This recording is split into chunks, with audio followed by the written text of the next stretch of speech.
नमस्कार, city online में आपका स्वागत है। मैं निधि जोशी। सबसे पहले नजर डालते हैं इस वक्त की हेडलाइंस पर। खाद्य एवं नागरिक आपूर्ति विभाग से जुड़े प्रश्न में सदन में हुआ हंगामा। प्रश्नकर्ता विधायक वैल में बैठे धरने पर। राजस्थान रोडवेज कर्मचारियों ने की हड़ताल, लाखों यात्री हुए परेशान।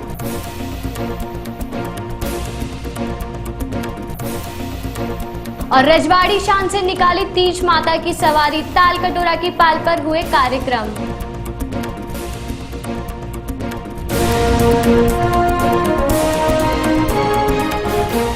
और अब खबरें विस्तार से। राजस्थान विधानसभा में आज खाद्य एवं नागरिक आपूर्ति विभाग से जुड़े एक प्रश्न को स्थगित करने के कारण हंगामा हो गया। प्रश्नकर्ता विधायक वैल में धरने पर बैठ गए, लेकिन इसके बावजूद प्रश्न का जवाब नहीं आया। आसन का कहना था कि इस प्रश्न का जवाब करोड़ों रुपए खर्च करने के बाद भी देना मुमकिन नहीं है। प्रश्नकाल में आज कांग्रेस विधायक रमेश मीना का नागरिक एवं खाद्य आपूर्ति विभाग से जुड़ा प्रश्न सूचीबद्ध था। उन्होंने विभाग से जानना चाहा था कि करौली जिले में कितने राशन डीलर है, पंचायतवार विवरण सदन में पेश करें।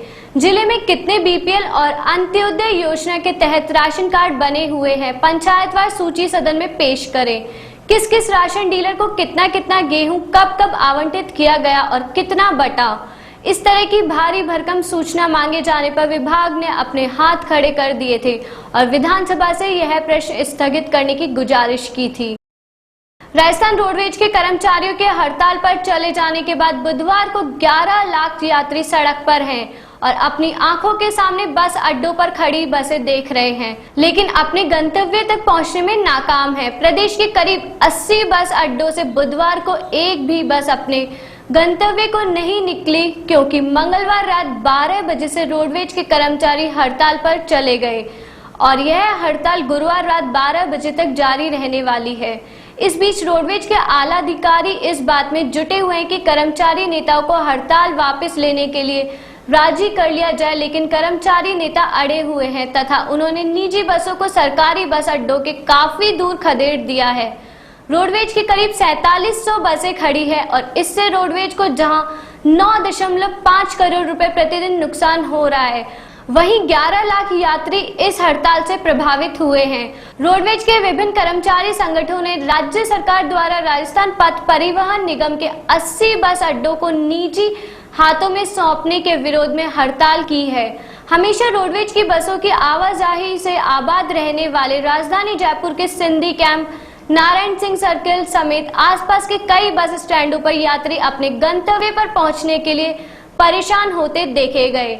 इधर रोडवेज बसों की हड़ताल होते ही निजी बस संचालकों की चांदी हो गई और उन्होंने अपना किराया दोगुना तक कर दिया है। हालांकि परिवहन आयुक्त ने आरटीओ और डीटीओ को बसों की व्यवस्था करने के निर्देश दिए थे। इससे पहले राज्य सरकार से वार्ता विफल होने के बाद मंगलवार को दिन भर राजस्थान परिवहन निगम के श्रमिक संगठनों के संयुक्त मोर्चा के बैनर तले कर्मचारी नेताओं ने रोडवेज डिपो पर कर्मचारियों से संपर्क साधा और हड़ताल को सफल बनाने का आग्रह किया। इस दौरान पदाधिकारियों ने सिंधी कैंप बस अड्डे पर विशेष बैठक आयोजित की और हड़ताल की रणनीति बनाई। उधर पदाधिकारियों की माने तो कमोबेश सभी जगहों से कर्मचारियों ने हड़ताल को समर्थन देते हुए 12 बजे से कामकाज बंद कर दिया था। राजस्थान रोडवेज की 100% हड़ताल है। राजस्थान रोडवेज की एक भी वाहन अपने किसी स्टैंड से नहीं हिली है। वो गाड़ियां वर्कशॉप से या स्टैंडों से हिली नहीं, मतलब 100% हड़ताल है। राजस्थान रोडवेज के इतिहास में पहली दफे राजस्थान रोडवेज का मुख्यालय बंद है।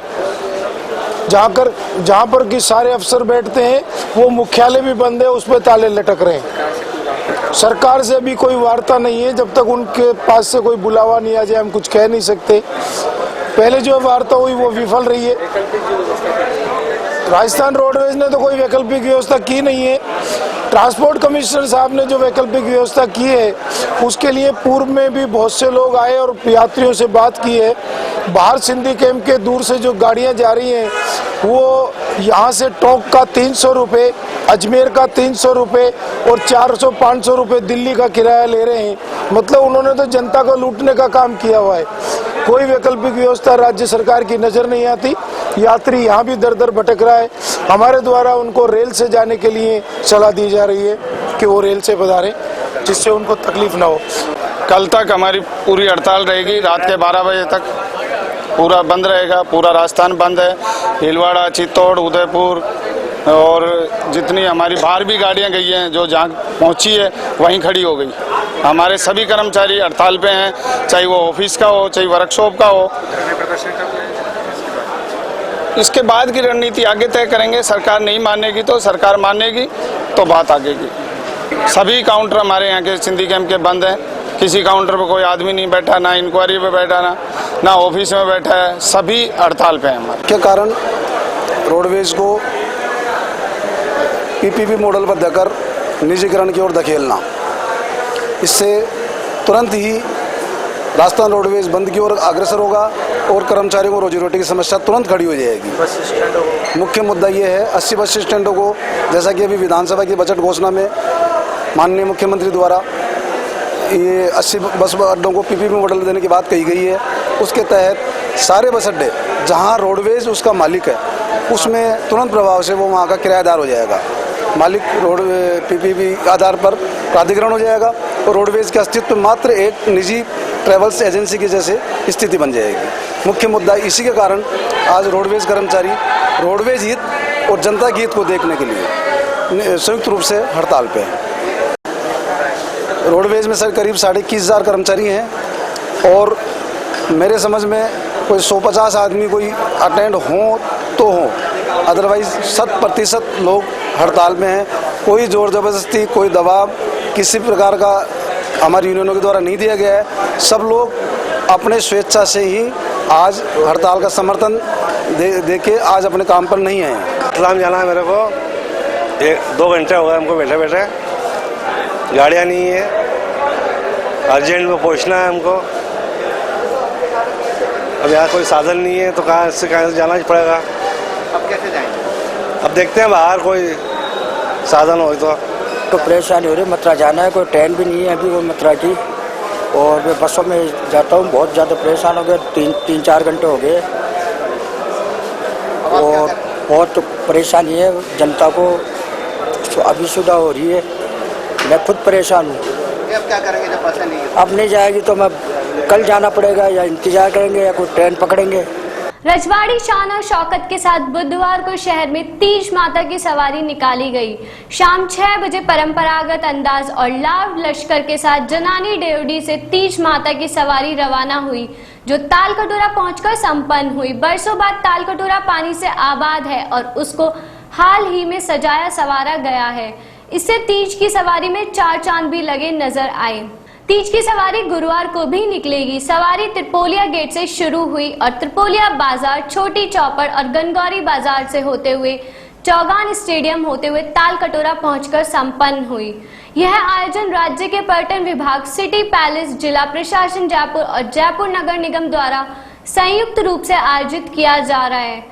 तीज माता की सवारी के अवसर पर कलाकार कच्ची घोड़ी, कालबेलिया और चक्री नृत्य आदि की प्रस्तुति देते चल रहे थे। वहीं बैंड वादन अपनी मधुर धुन बिखेरते लोगों को आकर्षित कर रहे थे। वहीं माता की सवारी के दर्शनों के लिए जयपुर ही नहीं, आसपास के गांवों के लोग भी माता के दर्शन करके उनसे प्रदेश में खुशहाली की कामना की। इस शोभा यात्रा में तोप गाड़ी, बैलगाड़ी, घोड़ा बग्गी, सुसज्जित रथ और कई बैंड भी शामिल हुए। तीज राजस्थान में सबसे व्यापक रूप से मनाए जाने वाले त्योहारों में से एक है।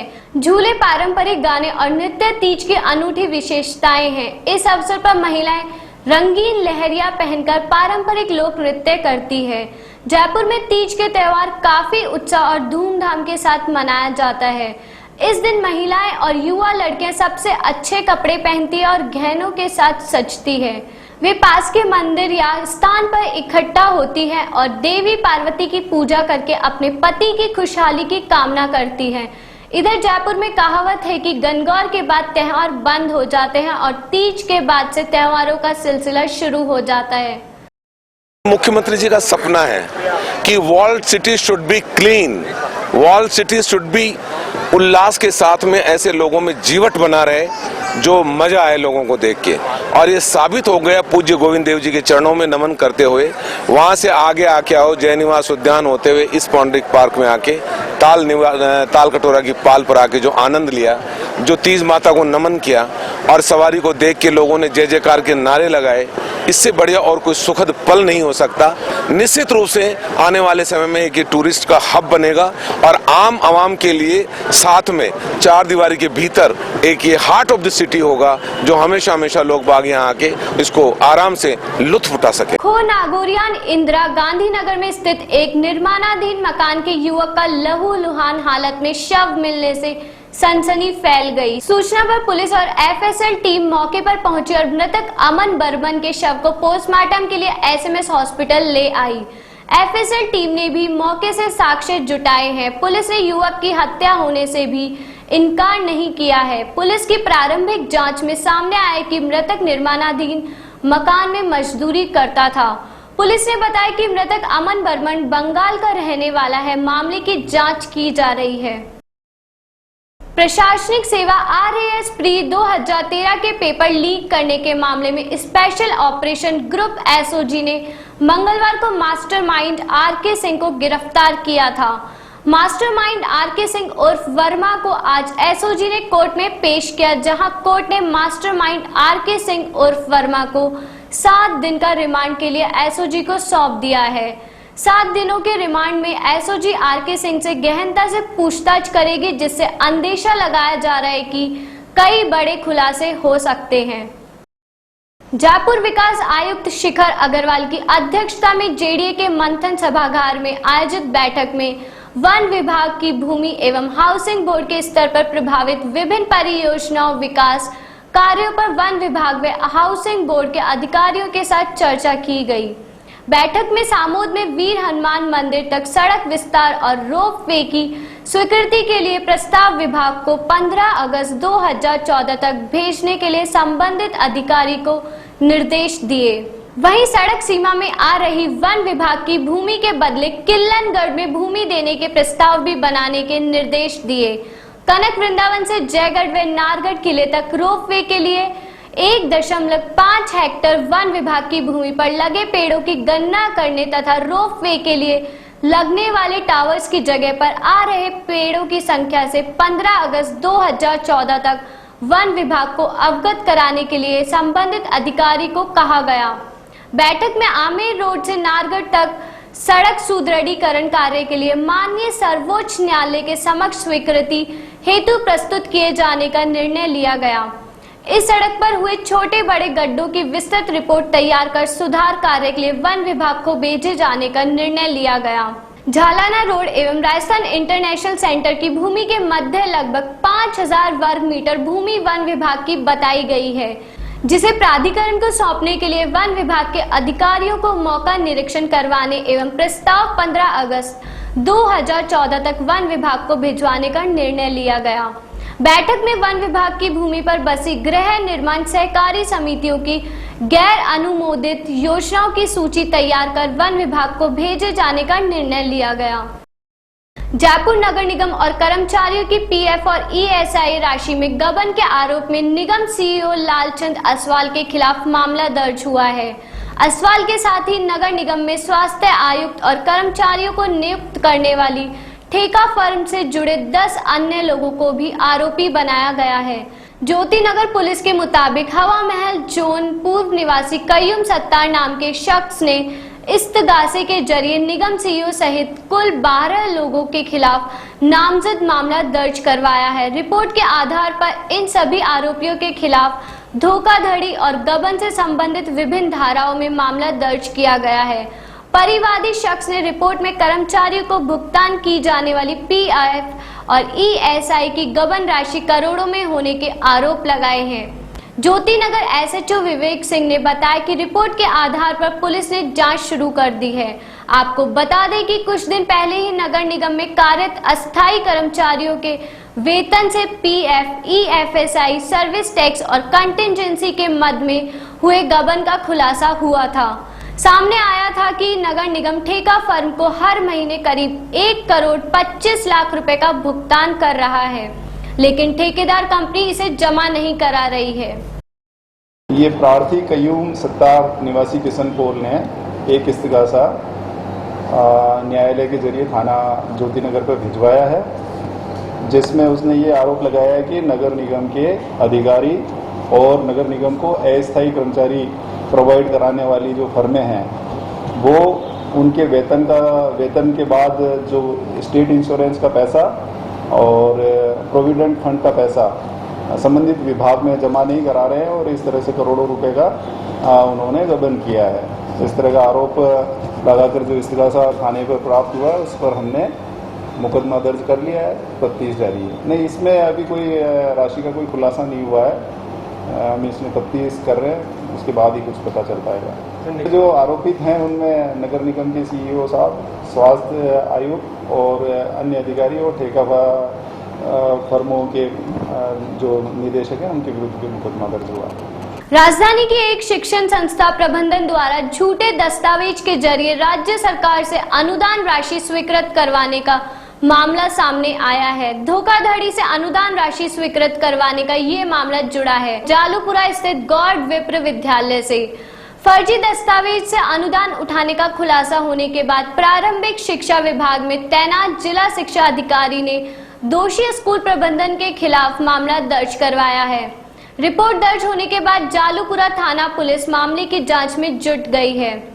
जालूपुरा एसएचओ राजेश ढाका ने बताया कि जिला शिक्षक अधिकारी पुरुषोत्तम शर्मा ने रिपोर्ट दी है कि गॉड विप्र स्कूल प्रबंधन ने फर्जी दस्तावेज पेश कर सरकार से अनुदान राशि भी ले ली, साथ ही स्कूल कार्मिकों को वेतन और भत्ते भी नहीं दिए। जालूपुरा एसएचओ के मुताबिक स्कूल प्रबंधन से दस्तावेज मांगे गए हैं कि जिनकी जांच होगी। रिपोर्ट में संस्था प्रबंधन पर साल 2011 से 13 के बीच कार्मिकों के वेतन, भत्ते और पीएफ के मद में होने वाले भुगतान में गबन का आरोप है। कंप्यूटर, मोबाइल फोन और सूचना प्रौद्योगिकी के साधनों के बढ़ते उपयोग के साथ ही साइबर अपराधों में काफी वृद्धि हुई है। हैकर्स नित नए तरीकों का उपयोग कर अनाधिकृत सिस्टम, सर्वर और नेटवर्क के माध्यम से डिजिटल डाटा चोरी कर रहे हैं। कॉरपोरेट घरानों, संस्थाओं, विद्यार्थियों, सूचना प्रौद्योगिकी और टेक्नोलॉजीज के सर्विस प्रोवाइडर को जागरूक बनाने के उद्देश्य से federation of Indian chambers of commerce and industry FICCI Rajasthan state council द्वारा आईटी सिक्योरिटी हाउस FRV विषय पर एक दिवसीय सम्मेलन जयपुर के SMS कन्वेंशन सेंटर में आयोजित किया गया। फिक्की राजस्थान स्टेट काउंसिल के निदेशक ज्ञान प्रकाश ने बताया कि सम्मेलन में डिजिटल वर्किंग, IT सुरक्षा, अपराध कानून, एम्बेडेड सिस्टम, सॉफ्टवेयर उपलब्धता एवं सुरक्षित नेटवर्किंग का उपयोग जैसे मुद्दों पर चर्चा की गई। कि IT एक ऐसा इम्पोर्टेंट सब्जेक्ट है जो आज के दिन हमारी दिनचर्या बन गया है, और चाहे वो सोशल मीडिया हो, चाहे वो बिज़नेस हो, चाहे बिज़नेस ट्रांजैक्शंस हो, चाहे बैंकिंग ट्रांजैक्शन हो, चाहे इंश्योरेंस हो, चाहे लाइफ की डे टू डे दिनचर्या जब हम बात करते हैं तो हम आज के दिन बिना कंप्यूटर के या इंटरनेट से नहीं रह सकते। हाथ में अगर आप चल रहे हैं तो मोबाइल होता है और मोबाइल भी इंटरनेट से है।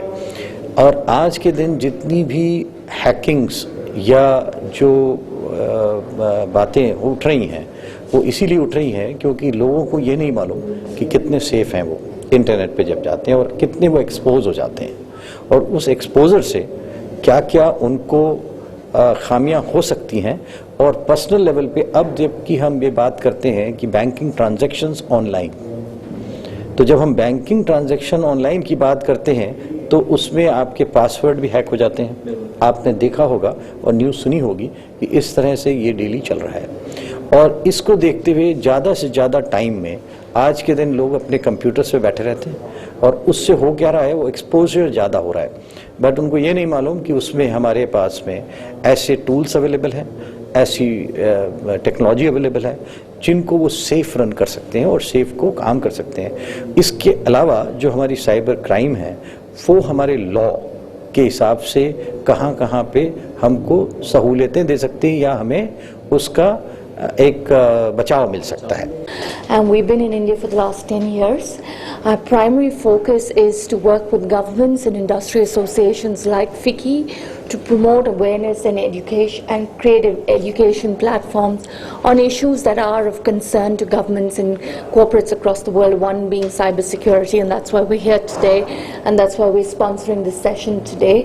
One of the key studies that we've done in partnership with an offshoot of NASSCOM called Data Security Council of India is on the procurement guidelines for the government. So the government has procurement guidelines for purchase of software. Today, Which type of software? so this is software. It could be to develop specific applications. It could be simply to run your PCs today. For instance, if I were to quote a figure in 2013, the government spent about $45 billion in procuring software. What is very interesting to see that there is no clear guidelines on the purchase of software. So although while the central government does issue a directive and there are model RFPs and tenders that can be used, there is no clear set guidelines and no clear processes. So each state, each government agencies uses their own format. But what's more concerning in this process is that there is a lack of awareness of the security aspects that need to be considered when you're purchasing software at the end of the day. Statue circle स्थित उद्योग मैदान में अपनी मांगों को लेकर computer शिक्षकों का धरना 50वें दिन भी जारी रहा और अपनी मांगों को लेकर उन्होंने सड़क पर भीख मांगी। उनका कहना है कि जब तक हमारी मांगे पूरी नहीं हो जाती तब तक हम यहां से नहीं हटेंगे। गौरतलब है कि सरकारी स्कूलों और कॉलेजों में कार्यरत 4,500 कंप्यूटर शिक्षकों की सेवाएं 30 अप्रैल 2014 को समाप्त कर दी गई है। ये तमाम शिक्षक पिछले 13 साल से इन स्कूलों में पढ़ा रहे थे और सरकार एक तरफ तो शिक्षा में गुणवत्ता सुधार की बात करती है, वहीं डिग्री डिप्लोमाधारी कंप्यूटर शिक्षकों को बाहर करके मात्र 12 दिन का प्रशिक्षण देकर गणित विज्ञान के शिक्षकों द्वारा कंप्यूटर शिक्षा देने की योजना बनाई गई है, जो बच्चों के भविष्य के साथ खिलवाड़ है। धरने पर बैठे कंप्यूटर शिक्षकों की एक ही मांग है कि पंजाब सरकार की तर्ज पर समानता का अधिकार देते हुए एक सोसाइटी बनाकर इन सभी को समायोजित किया जाए। आज 50वां दिन धरने का राजस्थान कंप्यूटर शिक्षक संघ के चल रहा है। आज तीज जैसा त्योहार है जो महिलाएं घर पे रह के व्रत करती है, घूमती है, आनंद लेती है, लेकिन ये जो महिला मुख्यमंत्री के राज में 50वें दिन धरने पे बैठी है महज एक छोटी सी मांग को लेके कि हम जो रोजगार कर रहे थे, हमारा जो एक छोटा सा रोजगार था उनको नहीं छीना जाना चाहिए। और पंजाब सरकार की तर्ज पर और जिस प्रकार से मदरसों में कंप्यूटर टीचर लगाए गए, हमारी सरकार भी इस प्रकार से सोचे और हमारी सेवा को जारी रखे। लेकिन आज 50 दिन होने के बावजूद मैं इनको सोचने में मजबूर होना चाहिए कि 50 दिनों से अगर कोई व्यक्ति धरना दे रहा है, 7 पार्टी को दंडवत कर रहा है, विधानसभा का घेराव कर रहा है, तो ऐसी कौन सी मांग मान ली कि छोटे छोटे बच्चों को जो कंप्यूटर शिक्षा दे रहे थे हम देना चाहते हैं, यही मांग मानने के लिए उनको कह रहे हैं, लेकिन अभी तक हमारा कोई सॉल्यूशन नहीं हुआ। मेरा मैडम से निवेदन है कि जल्द से जल्द हमारे जो मांग है उनको मानी जाए। और भी किस लिए मांगी जा रही है कि जिससे भी बात करें वो कहे गहलोत साहब ने खजाना खाली कर दिया। तो हमारी जितनी औकात है वो 50 दिनों में निकल चुकी है, हमारे पास पैसे खत्म हो चुके हैं। एक टाइम रोटी खाते हैं, वो भी एक टिफिन में 4 आदमी खाना खा रहे हैं, यहाँ से मंगवा के खा रहे हैं। हमने कोशिश की है कि हम देखते हैं जनता किस प्रकार से हमारी सहायता कर। जैसे आपने देखा केले वाला व्यक्ति भी ये जब सुना कि ये वो व्यक्ति है जो मेरे स्कूल में बच्चे को कंप्यूटर शिक्षा देकर रोड पे आ गया, तो उसने भी इस बात को सोचा कि मैं तो गरीब हूँ, मेरा बच्चा गवर्नमेंट स्कूल में जाता है, उसको कंप्यूटर एजुकेशन नहीं मिली, तो आपके सामने केले वाला भी हमें कुछ ना कुछ देके गया। तो मैडम जब केले वाले के मन में भी ऐसी आशा आ रही है, ऐसी मनसा आ रही है, तो सोचिए कितने छोटे छोटे गरीब बच्चे आज कंप्यूटर शिक्षा से महरूम हो रहे हैं। मेरा निवेदन है मैडम से कि पंजाब सरकार की तर्ज पर एक सोसाइटी बनाकर इस राजस्थान के तमाम 4,500 और कॉलेजेस में लगे 150 कंप्यूटर शिक्षकों को नियमित करें और ये जल्द से जल्द करें, क्योंकि आप जो लोकतांत्रिक तरीके देख रहे हो वो हद से ज्यादा हमने अपना लिया, सब्र का कभी भी टूट सकता। रिंग रोड भूमि बचाओ संघर्ष समिति जयपुर के बैनर तले नया भूमि अधिग्रहण कानून लागू करने की मांग को लेकर रिंग रोड किसान 1 अगस्त को विधानसभा पर प्रदर्शन करेंगे। उनका कहना है कि किसानों को नए कानून के हिसाब से मुआवजा दिया जाए और 90 मीटर से ज्यादा जमीन नहीं देने की बात कही। उन्होंने कहा कि जिनकी जमीन ली गई है उनको भी मुआवजा दिया जाए। आंदोलन चल रहा है उसको लेकर आज प्रेस वार्ता रखी है कि नया भूमि अधिग्रहण एक्ट 2013 1 जनवरी 2014 से लागू हो गया। उस एक्ट के तहत रिंग रोड के किसान धारा 24(2) के अनुसार, धारा 24 की उपधारा 2 के अनुसार कि रिंग रोड के सभी किसानों के बचे जो किसान लड़ रहे हैं आंदोलन, उनकी सबकी जमीन अवाप्त मुक्त हो चुकी। एक्ट 2024 ये कहता है कि जिस किसान की जमीन 1894 के अनुसार कार्रवाई की गई थी और उस कार्रवाई को इस कानून के 1 जनवरी 2014 से पहले 5 वर्ष हो गए या उससे अधिक हो गए और किसान ने कब्जा नहीं लिया और पैसा नहीं दिया और मुआवजा नहीं लिया, उस किसान की जमीन अवाप्त मुक्त हो गई। तो हम आप लोगों के माध्यम से निवेदन करते हैं सरकार को कि जब हमारी जमीनें अवाप्त मुक्त हो गई तो अगर सरकार को रिंग रोड बनानी है तो नए एक्ट के तहत दोबारा एक्विजिशन करे और 90 मीटर का नए एक्ट के तहत किसानों को मुआवजा दे और 270 मीटर जमीन शेष बची हुई है वो किसान के पास है। क्योंकि जब जनहित के लिए आपको आवश्यकता 90 मीटर की है तो हम शुरू से करें 90 मीटर पे रोड बनाइए। 90 मीटर के नाम पे, रोड के नाम पे आपने 4 गुना जमीन किसानों के लिए रखी है। रोड के नाम पे किसानों की जमीन लेकर व्यापार नहीं करने देंगे और 90 मीटर का मुआवजा नए एक्ट के अनुसार हम हकदार हैं और लेके रहेंगे। उसी के लिए हमने 1 अगस्त को विशाल प्रदर्शन विधानसभा पे किसानों का रखा है, जो आप लोगों को निवेदन करते हैं कि 1 अगस्त 2014 को सुबह 9 बजे 9:30 बजे हमारे धरना स्थल से सारे किसान रवाना होंगे और विधानसभा में विशाल प्रदर्शन करके हम इस एक्ट की मांग करेंगे कि राजस्थान के किसानों के साथ छलवा नहीं करे, जयपुर के किसानों के साथ धोखा नहीं करे। नया एक्ट जब लागू हो गया आप क्यों नहीं घोषणा कर रहे, क्यों नहीं लागू कर रहे? क्या किसानों के यही अच्छे दिन थे मोदी जी? क्या यही किसानों के अच्छे दिन थे वसुंधरा जी? हम तो आप लोगों के माध्यम से निवेदन करते हैं कि आपने जब वोट लिए तब किसानों को कहा कि अच्छे दिन आएंगे, युवाओं को कहा अच्छे दिन आएंगे, औरतों को कहा अच्छे दिन आएंगे। सारे के सारे युवा, सारे के सारे किसान और सारी औरतें रोड पे पड़ी हुई है। किसानों के प्रतिनिधियों को आप जेल में डालते हो, किसानों के प्रतिनिधियों को आप धमकाते हो, किसानों के प्रतिनिधियों को आप डराते हो, किसानों पे आप ये कहते हो कि हम पुलिस से कब्जा ले लेंगे। अरे भाई क्यों? लोकतंत्र की सरकार है, वो अंग्रेजों की सरकार नहीं है। हम कानून के अधिकार से हकदार हैं और हम लेके रहेंगे। चलते चलते नजर डालते हैं इस वक्त की हेडलाइंस पर। खाद्य एवं नागरिक आपूर्ति विभाग से जुड़े प्रश्न में सदन में हुआ हंगामा, प्रश्नकर्ता विधायक वैल में बैठे धरने पर। राजस्थान रोडवेज कर्मचारियों ने की हड़ताल, लाखों यात्री हुए परेशान।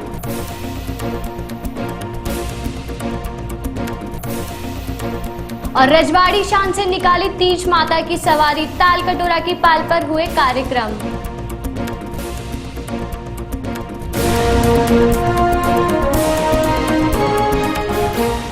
फिलहाल बुलेटिन में इतना ही। आप बने रहिए हमारे साथ। शहर की हर खबर सिटी आई पर। नमस्कार।